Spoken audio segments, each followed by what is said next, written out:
Αυτό είναι ο τρόπος που τυλίγεται την άνοιξη. Είναι το σαρίκ.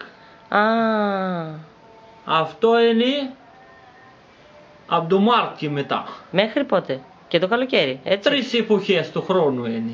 Το άλλο είναι μόνο για το χειμώνα. Το χειμώνα είναι. Το πρόβατο. Και μετά είναι, όπως είναι τα κουδούνια, είναι άξιτε λέει, η άλλος, λέει το πρόβατο είναι. Το καλοκαίρι είναι αυτή η εποχή. Κάτσε έτσι και το καλοκαίρι, ναι. Για έριξτα. Αυτό που έδειξε τώρα. Όχι. Όχι, έχει άλλο σύστημα πάλι.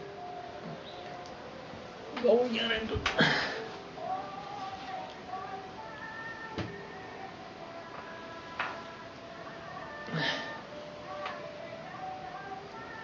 Είναι για τον ήλιο.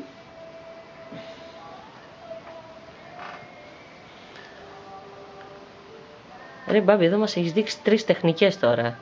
Τι άλλη είναι. Εδώ είναι. Κι άλλη. Για τον Κι ήλιο. άλλη έχει. Για την κλεψιά.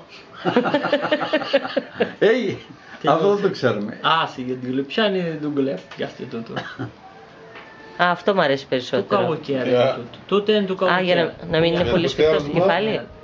Να παίρνει αέρα το κεφάλι, Για το θέαρο. Για να προστατεύει το λαιμό. Είναι και πίσω στο σβέρκο, Και το κεφάλι. Το λαιμό και το κεφάλι. Δεν μπορώ τώρα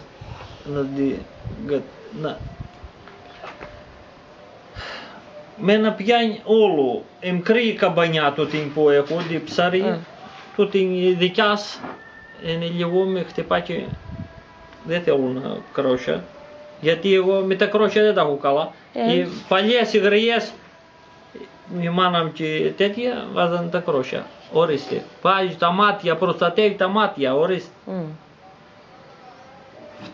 Αυτιά, μάτια, αυτιά και λαιμό. Αυτό δεν σφίγγει πολύ στο κεφάλι όπως οι άλλες, είναι πιο χαλαρό, Όχι, ναι, το καλοκαίρι είναι. 3 εποχές του χρόνου. Όπως είναι και τα κουδούνια. Και τα κουδούνια, 3 εποχές του χρόνου. Το χρόνο που λένε οι κουδουνάδες που διαφημίζουν από το F3.